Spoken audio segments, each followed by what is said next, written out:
fellowship here at AFA and did some great research on the short-term and long-term dangers of marijuana. So I'll post this on my social media pages just after the show, and we'll get Bobby that link where he can link to it. Folks, we want to bring this to you because I know if you're like me, you're still getting up to speed on some of these debates in society, and the marijuana debate is a relatively new one compared to abortion and marriage because it's in the past it's been viewed as this this drug that's kind of fringe and not mainstream and not being trying to be pushed as recreational, but that's where they're going with it now. All right, that's where they're going with it now to make it over the counter. サンドイッチ食べた。食べた全部うまかったよ。あ全部食べた。ちょうど量は。ちょうどよかったね。いるかね、昼ご飯。いや、今のとこいい。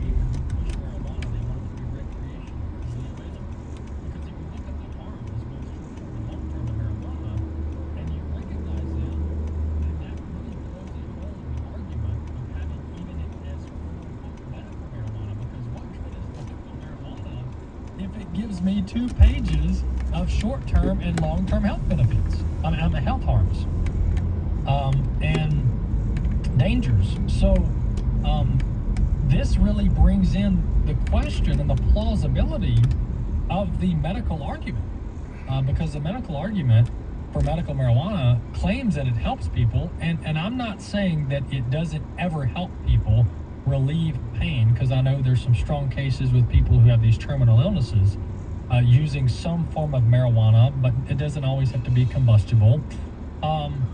But when you look at this, and we already have other ways to manage pain, by the way, but that's a really side topic. But when you look at the dangers and the harms, both short and long term, to marijuana, it really makes you question how beneficial is this, even under the guise of medical use. So we need to be knowledgeable. We need to know how to have discussions with people on these issues. So appreciate Emily coming in on that. There's so much information coming out. I just covered I played about a 2 or 3 minute clip earlier in the show from CNN talking about all the information that's coming out over the attempted assassination of President Trump. There's also reports that there was a sniper team from the local law enforcement agencies actually in the building that the shooter was in. They were actually law enforcement officers in the building with the shooter on the roof. And we're also beginning to find out now that there was about a 30-minute range, minimum of 30-minute range, between the time that law enforcement first identified the shooter as being a suspicious individual to the time that the shots rang out. I think that the specific number is about 26 to 28 minutes. That's not factoring in the assassin, the attempted assassin, going into through security at the rally hours before. So this guy actually went through Secret Service security perimeter and was wanted, and they spotted a rangefinder in his bag. This is hours before the rally. And then later on, within 30 minutes of gunfire ringing out, this guy is perusing the building perimeter with a rangefinder. And furthermore, he ends up getting on the roof without his weapon yet, and is scoping the president and the counter sniper teams with his rangefinder, goes back to a vehicle or a hiding spot or something that's still unclear, and gets the backpack with the rifle in it, and then goes back to the roof. And then law enforcement is scrambling during this 30-minute window, which is baffling to me that they did not have that thing locked down. So it's problematic, and listen to me. Listen to all that has to go wrong. Or in the case of the shooter, all that has to go right. for this to line up for him to fire any rounds at President Trump. So he doesn't get apprehended when he enters the rally with a rangefinder 3+ hours before the rally, which who on earth brings a rangefinder to a venue like that? Furthermore, he is spotted 30 minutes before the gunshots rang out, perusing the building that he ends up shooting from. Snipers were able to take pictures of him. The counter sniper team that was actually in the building of the roof that he got on spotted him 20 minutes before the gunshots rang out. And it's just unbelievable to me, on top of the fact that the building didn't have a sniper team on top of it, wasn't secured, the fact that they spotted him 30 minutes before around the building is suspicious, with a rangefinder scoping out the perimeter. The fact that they didn't put resources to lock down that building at that moment is astonishing. It just doesn't make sense. And then you get to the last few minutes where law enforcement knows that there's a gunman on the roof and President Trump is not taken off the stage. Why was President Trump allowed to stay on the stage when there is radio traffic for at least 3 to 5 minutes where law enforcement is stating that there is an armed gunman on the roof with under 130 yards from President Trump? And Secret Service permitted the president to remain on the stage until gunfire rang out. The breakdown here is scandalous. And it is confirmed that the Secret Service pulled resources away from President Trump's detail to put him on Jill Biden's detail on some last-minute event in Pennsylvania. And the local law enforcement agencies are claiming that they didn't have enough resources. And this is a week after. Now it's coming out that Iran had a legitimate, credible threat to assassinate President Trump. All of this is coming together, and the excuse is we don't have enough resources.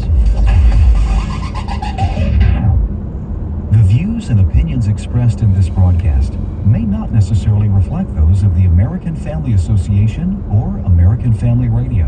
90.5 KTXG, Greenville, Dallas. Good evening, everyone. Coming up tonight in news, the well-known AFR app has been the talk of the town. That's right, Tammy. You can listen to live radio and music all in just one app. They say it's available for iPhone and Android users, Amazon Alexa, Roku, and the Amazon App Store. Tune in tonight at 9 for more. The AFR app. Download it today. This is American Family Radio, a listener-supported ministry of the American Family Association.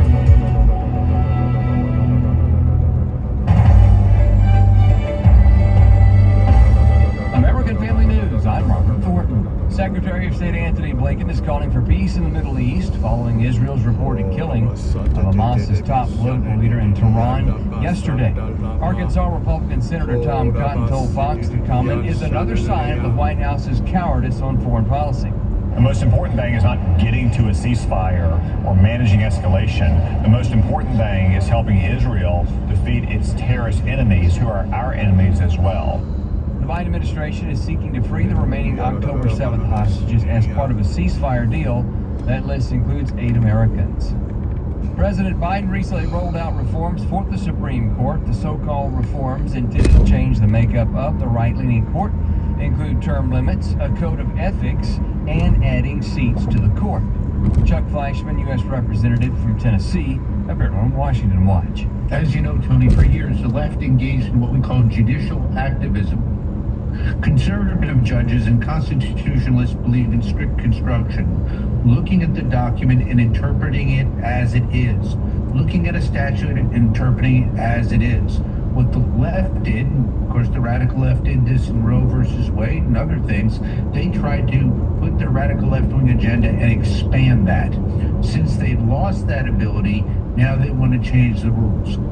He said when things don't go their way, the left moves to change the rules. He also thinks it's a political move. But it's such a weak political stunt.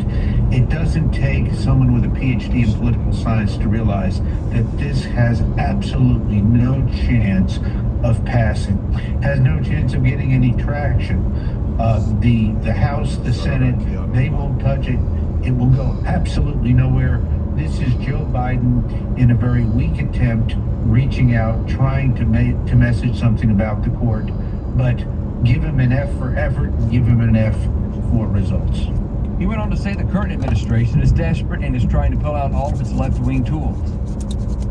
Texas Attorney General Ken Paxton announced a landmark $1.4 billion settlement with Meta, formerly known as Facebook, after the company was accused of violating user privacy, outlet Texas Scorecard reports.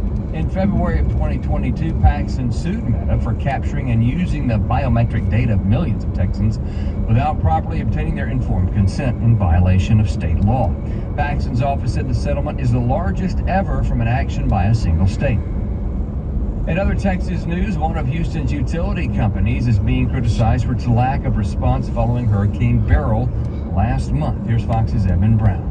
CenterPoint Energy, a Houston area utility company, remains the focus of public and government anger over how long it took to get power service restored to homes, businesses, infrastructure, and hospitals following Hurricane Beryl, which walloped South Texas and left 3 million customers in and around Houston in the dark for days. CenterPoint's CEO has apologized to a panel of Texas state lawmakers and revealed a plan of action to improve its grid operations and maintenance and its abilities to respond to outages and communicate more effectively. Evan Brown, Fox News. The National Hurricane Center continues to monitor a system near the Lesser Antilles.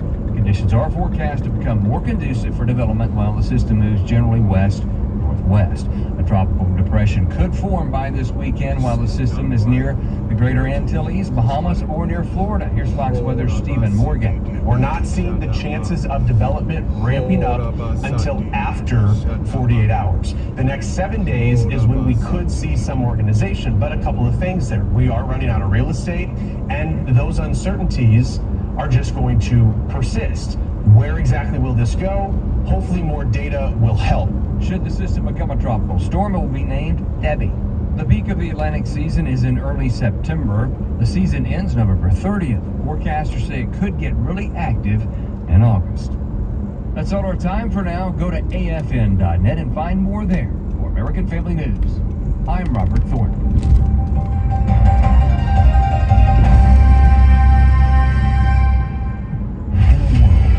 Culture uses media to promote an anti-biblical worldview. One studio dares to uphold a godly standard. American Family Studios, encouraging audiences around the world with animation, video, and audio that advances the Christian worldview through films like Summer Snow, documentaries like A Time to Speak, and more for everyone in the family. Find out how they can impact your family's lives. Visit AmericanFamilyStudios.net today. Hello, and welcome to the Dr. Nurse Mama Show, prescribing hope for healthy families here on American Family Radio. Here's your host, Professor, Pediatric Nurse Practitioner, and Mom of 4, Dr. Jessica Peck. Well, hey there, friends, and welcome to my favorite part of the afternoon, getting to spend some time with you, prescribing hope for healthy families. We need hope in today's world, and we're going to endeavor to find it. And listen, we seem to be in an unintended little theme here of talking to a lot of dads, and that's so great because dads are so important today, and men leading in ministry. And yesterday we had a great conversation with Jeremy Carroll about flipping the script and why traditions and practices that we've had in ministering to kids in church are just all of a sudden seem like they're not working anymore. The world is changing faster than we can keep up with it. But the good news is that the one thing that doesn't change is the truth that we know is found in Jesus Christ being the same yesterday, today, and forever. And that is a truth that future generations need to know, that they can build their house upon that rock of that truth. And we're really going to be kind of continuing that theme today with my guest, Rich Griffith. Now, Rich, as I shared with you, is a dad. He has 3 sons, He has a doctor of ministry degree. He's an associate professor of youth ministry at, I hope I'm saying this right, Rich, Toccoa? Is that right? Toccoa Falls College? Toccoa Falls. I got it right. Yay. Okay. Toccoa Falls College. He also serves as a part-time pastor, and he writes, he speaks, he hosts a podcast. He's on the board of the Association of Youth Ministry Educators. And today we're going to be talking about his book called Voices, Helping Our Children and Youth Listen to Wise Counsel. We really need this message. Rich, welcome to the show. We're so glad to have you here. Thank you for having me, Jessica. It's a pleasure. Well, I think back to when we were growing up, Rich, and when we were listening to different voices, there really were not a lot of choices. If you went to church with your family, yes, you may hear that pastor. You probably were going to have one teacher. In your home, you might have had the Encyclopedia Britannica or the back of the cereal box is what I would read. But what we're looking at now is a world where we have information overload. Kids have so many options for so many voices. And if you look at some of the statistics on that, it's estimated there are 300 hours of content uploaded to YouTube every minute. How are they supposed to know which voices to listen to? And if you hear a voice, say your parent's voice or your pastor's voice, and they say something, and then you go to YouTube and you can hear people that look so credible, that look like they have it all together. They look really attractive and their message is desirable, and they're telling you, hey, your parents don't know what they're talking about. They're old. This is the new way of doing things. They can easily find an echo chamber. It's terrifying. So that's what we're going to talk about. But before we dive into that, Rich, just tell us a little bit about your story, how you came to know the Lord and to be called into this ministry. Sure. Well, it's interesting. I did not grow up in what you would consider a practicing Christian home. My parents were good people and moral. We had our own dysfunctions like every family does. I know when I was younger, my mom would put us on a bus to go to a local church, but I think that was primarily to get her young children out of her hair.